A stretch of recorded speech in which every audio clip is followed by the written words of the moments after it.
Seharian ini Novi mengurung diri di kamar. Tidak ada yang ia lakukan selain berbaring. Ia hanya bangun untuk salat dan setelah itu tiduran lagi. Selain karena tubuhnya yang serasa remuk dan pegal karena kejadian semalam dengan Arga, dia juga merasa hatinya sedang sangat lelah. Rencana untuk menghindar dari Arga dengan pergi dari kota ini pun lenyap karena kejadian semalam. Alhasil, ia dalam dilema besar. "Kamu belum tidur, Sil?" tanya Nindi menoleh ke arah sang sahabat. "Apa kamu sakit?" "Aku nggak apa-apa, Nin. Cuma nggak bisa tidur aja." Sejak tadi Novi hanya membolak-balikkan tubuhnya di kasur, ia benar-benar kesulitan tidur. "Mikirin apa? Foto-foto tadi, ya?" tebak Nindi. Novi terdiam sejenak dengan tatapan tertuju pada langit-langit kamar. Ia kemudian mengangguk pelan. Dalam hitungan detik, bola renatanya kembali dipenuhi cairan bening. Namun, ia tahan sebisa mungkin agar tak meleleh di pipi. Bohong kalau ia berkata tidak cemburu melihat foto kebersamaan suaminya dengan wanita lain. Karena hatinya benar-benar perih melihat Alia memeluk Arga. "Sil, sebenarnya posisi tahta tertinggi itu milik kamu. Kamu istrinya Pak Arga, sedangkan Bu Alia hanya mantan. Justru, seharusnya kamu jaga Pak Arga biar nggak dirayu terus sama Bu Alia. Kamu nggak mau kan kalau sampai Pak Arga beneran hilaf sama Bu Alia?" Novi terdiam mendengar ucapan panjang dari Nindi. Sementara Nindi teringat dengan peringatan Arga agar jika ada pesan mencurigakan masuk ke ponsel Novi, ia harus segera memberi laporan. Suara ketukan pintu mengalihkan perhatian Nindi. Ia segera bangkit menuju pintu. Kakinya seketika mundur saat mendapati seorang wanita berdiri di depan pintu dengan tatapan datar. "On." Arga jadi sangat geram setelah mengetahui tentang obat jenis apa yang dimasukkan Alia ke dalam minumannya. Ia baru saja meminta bantuan dokter Salsa untuk melakukan pemeriksaan darah di rumah sakit tempat sang dokter praktek. Ini jenis obat pelemas otot yang biasanya digunakan untuk mengatasi nyeri otot. Tapi, kalau digunakan berlebihan bisa menimbulkan efek berbeda, terang sang dokter. "Memangnya efek apa yang kamu rasakan?" "Pusing, lemas dan badanku rasanya panas." "Maksudku, kamu tahulah laki jaki," jelas Arga tanpa menyebut secara spesifik. Namun, sang dokter dapat menangkap lebih baik. Sebenarnya, obat jenis ini memang sering disalahgunakan oleh pekerja sekes komersial. Aneh memang, tapi ada beberapa manfaat yang dirasakan setelah mengonsumsinya. Misalnya, untuk laki-laki, ada beberapa yang mengaku kalau obat ini bisa meningkatkan kenikmatan saat berhubungan. Arga menghembuskan napas panjang. Pancaran amarah tampak jelas dalam tatapannya. Apa ada efek lain yang mungkin timbul? Selama nggak berlebihan, nggak ada efek jangka panjang sih. Pengaruhnya pun akan hilang dalam beberapa jam. Untuk kamu cepat datang, soalnya obat jenis ini hanya bisa terdeteksi 48 jam setelah dikonsumsi.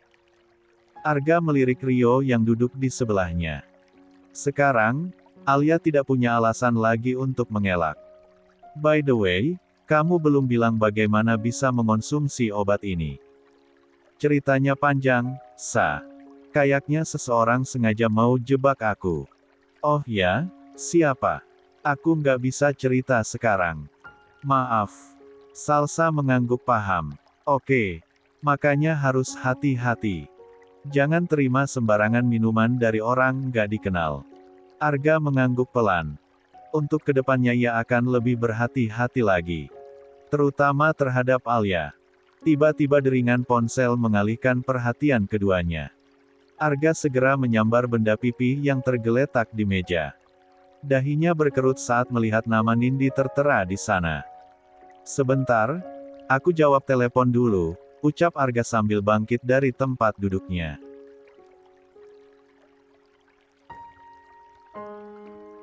Sementara Rio mengobrol dengan Salsa. "Iya, Nindi," ucap Arga sesaat setelah panggilan terhubung. Bapak lagi di mana? Saya lagi di luar. Ada urusan. Kenapa? Bisa kesini nggak, Pak? Memangnya kenapa? Sesuatu terjadi sama Novi. Desak Arga langsung panik. Sebab tidak biasanya Nindi memintanya datang. Biasanya, hanya memberi laporan. Barusan Bu Alia datang ke kosan, Pak. Ngelabrak Novi dan bilang Novi perempuan murahan. Rahang Arga mengetat, tangannya mengepal kuat.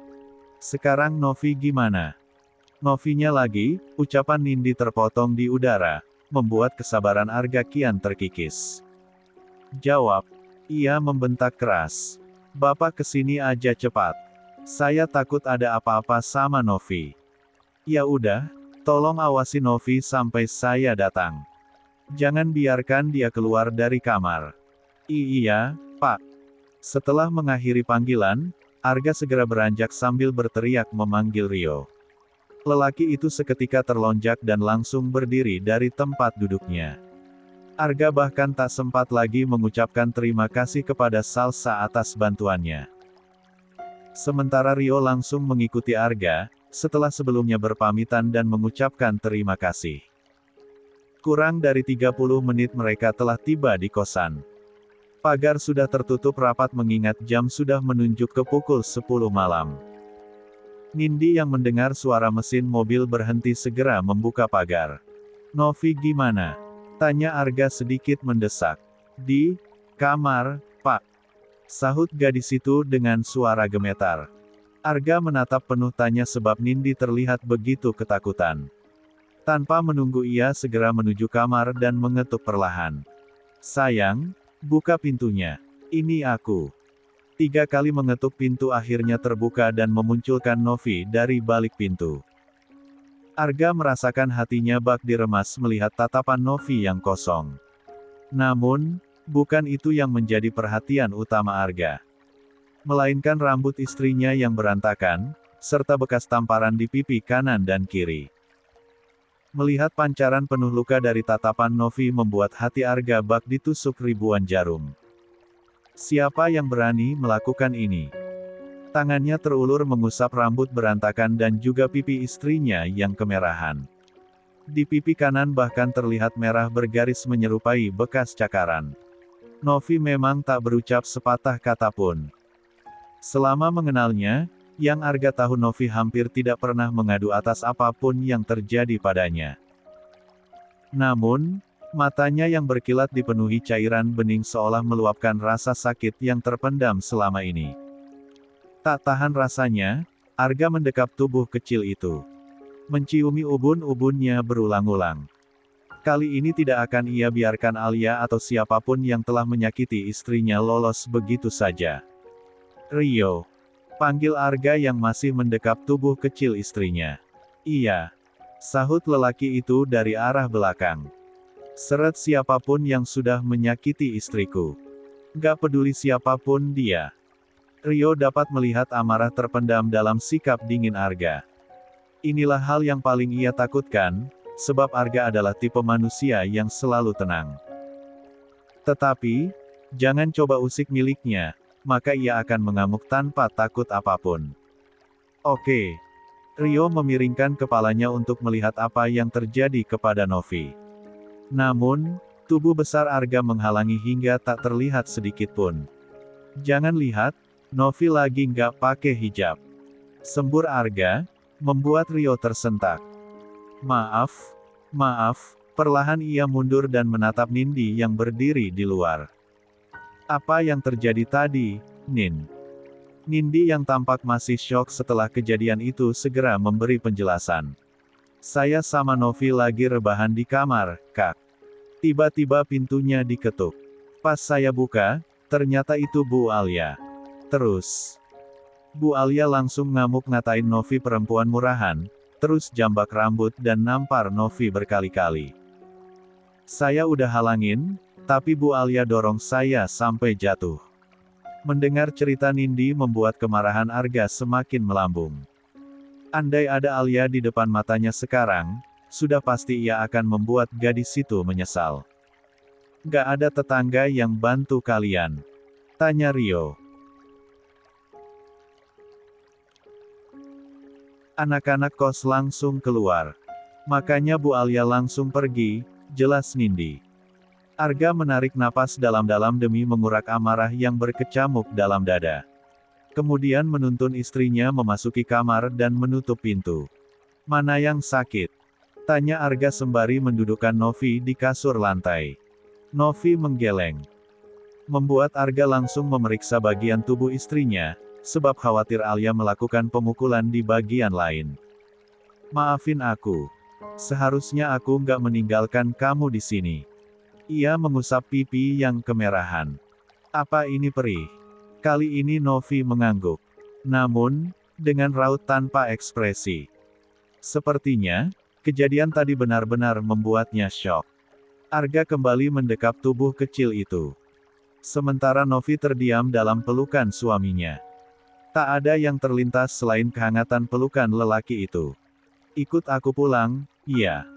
Gak aman kalau kamu tinggal di sini, bujuk Arga. Nindi. Kalau perlu Nindi juga pindah dari sini.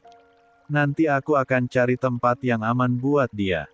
Arga merapikan rambut istrinya yang berantakan. Lalu, mengambil hijab dan meminta Novi memakainya. Kembali memeluk dengan begitu eratnya. Ikut aku pulang, iya. Aku nggak bisa ninggalin kamu di sini setelah kejadian ini. Dalam hangatnya pelukan Arga, Novi mengangguk. Ia pasrah. Sebelum keluar kamar Arga sempat mengeluarkan ponselnya dan mengambil beberapa gambar. Jejak-jejak kekerasan yang ditinggalkan Alia pada tubuh istrinya itu akan ia jadikan sebagai bukti. Nindi, siap-siap. Kamu ikut saya malam ini, ucap Arga. Kemana? Pak. Kamu nggak aman tinggal di sini setelah kejadian tadi. Gimana kalau Alia datang lagi dan menyerang kamu? Gadis itu mengembangkan senyum di tengah keraguan. Makasih, Pak. Tapi, kayaknya saya nggak usah ikut. Tujuan Bu Alia kan Novi, bukan saya. Tetap, tinggal di sini nggak akan aman buat kamu. Tapi kan sewa kamarnya udah dibayar Pak Arga selama setahun. Sayang kalau ditinggal. Insya Allah saya aman kok di sini, Pak. Ayo, ikut, Nin, pinta Novi dengan suara lirih. Nindi melirik sang sahabat yang tampak lemah. Ia kembali menolak ikut agar Novi memiliki waktu untuk berdua dengan suaminya. Berbicara dari hati ke hati. Aku di sini aja, Sil. Setelah kejadian tadi Bu Alia pasti nggak berani ke sini lagi. Justru kamu yang nggak aman, mending kamu ikut Pak Arga biar ada yang jagain kamu. Kamu yakin kamu aman di sini? Tanya Rio hendak memastikan. Insya Allah, Kak. Saya udah betah di sini soalnya. Kalau pindah ke tempat baru, belum tentu nyaman. Ya udah kalau gitu. Arga akhirnya mengalah. Tapi, kalau ada apa-apa, kamu harus langsung hubungi saya atau Hito. Rio juga boleh, ucap Arga. Nindi tersenyum lebar, meskipun tampak iba dengan kondisi Novi. Siap, Pak. Arga segera membawa Novi ke mobil. Keduanya duduk di belakang, sementara Rio di kursi kemudi. Sepanjang perjalanan pulang, Novi diam dengan tatapan lurus pada ruas jalan yang mereka lalui. Melihat Novi yang tampak kelelahan dan mengantuk membuat Arga mendekap gadis itu dan menyandarkan di dadanya. Gila banget ya, Alia. Bisa-bisanya dia nyerang muridnya sendiri, ujar Rio dengan tatapan menjurus ke jalan. Pokoknya dia nggak boleh lolos. Aku harus ngelaporin dia secepat mungkin, sahut Arga. Jemarinya bermain di puncak kepala istrinya yang terbalut hijab. Setelah menempuh perjalanan selama beberapa menit, mereka akhirnya tiba di rumah Arga. Arga menggendong istrinya ke dalam. Namun, saat melewati ruang tamu, Novi seketika terbangun. Tangannya terangkat mengucek mata dan menyadari bahwa ia telah sampai ke rumah. Turunin saya, Mas. Saya bisa jalan sendiri, pintanya. Menggoyangkan kaki sambil melingkarkan kedua lengannya di leher sang suami. Enggak, sahut Arga. Melanjutkan langkahnya menaiki tangga sambil menggendong Novi. Setibanya di lantai atas, ia mendudukkan Novi di sofa. Sementara ia sendiri kembali ke lantai bawah untuk mengambil kotak obat. "Perih nggak, sayang?" tanya Arga sambil mengoleskan cairan antiseptik ke pipi istrinya. "Nggak, keterlaluan Alia. Dia harus dapat balasan setimpal." Arga mengelus pipi yang baru saja dioles dengan antiseptik. Ia melirik ke arah jam yang melekat pada dinding. Waktu sudah menunjuk ke pukul 11 lewat dan Novi sudah terlihat mengantuk dan lelah. "Mau ke mana?" tanya Arga saat Novi bangkit meninggalkan tempat duduknya. "Ke kamar, Mas. Ngantuk, mau tidur." "Mulai malam ini kamu akan tidur sama aku," ucap Arga tanpa bisa ditawar-tawar. "Tapi, Mas, tapi apa? Saya mau tidur di kamar saya aja, Mas." Ia berucap dengan kepala menunduk. Sedikit ragu. Tentu saja keinginan itu tidak akan dikabulkan oleh Arga. Selain karena takut Novi berubah pikiran dan melarikan diri dari rumah, ia juga ingin menjaga istrinya dari segala kemungkinan. "Boleh. Tapi, kamar itu sekarang banyak kecoa sama tikusnya. Kamu nggak takut nanti digigit tikus?" ucap Arga setengah berbohong. "Saya bisa bersihin dulu biar tikus sama kecoanya keluar." Mendesah panjang, Arga agak frustrasi. Ia hampir lupa bahwa Novi adalah tipe gadis desa yang mungkin tidak bisa ditakuti hanya dengan menyebut jenis serangga yang ditakuti hampir oleh semua kaum wanita itu. Ketika Novi beranjak untuk membuka pintu, Arga hanya menatapnya dengan senyum yang disamarkan. Wanita itu memutar gagang pintu berulang-ulang. Mendorongnya sekuat tenaga. Terkunci. Ia bergumam pelan, lalu menoleh menatap suaminya. "Kuncinya mana, Mas?" "Hilang." "Hilang kemana?" "Ya kalau tahu namanya bukan hilang," balas Arga menahan tawa. Raut wajah Novi tampak yang bingung itu terasa sangat menggemaskan di matanya. Ia mendekat dan merangkul bahu istrinya. "Pindah ke kamar sebelah aja, ya." "Tapi, saya takut, Mas," cicit Novi menunduk. "Takut apa?" Arga menatap wanita itu. "Takut kedapatan orang berduaan lagi." Dalam sekejap pipi Novi terasa memanas. Ia yakin sudah semerah udang rebus. Membayangkan bagaimana Alia memergoki mereka dalam keadaan intim di atas tempat tidur benar-benar adalah hal paling memalukan sepanjang sejarah hidupnya. "Bukan. Kalau gitu nggak ada masalah lagi." Ia tersenyum membelai pipi merona wanita muda itu. "Lagian pintu utama dan pintu kamar udah diganti. Jadi aman dari penyusup." Tanpa kata Arga langsung menggiring Novi memasuki kamarnya. Ia bisa melihat betapa istrinya itu dipenuhi keraguan. Seperti ada beban yang sedang dipendamnya.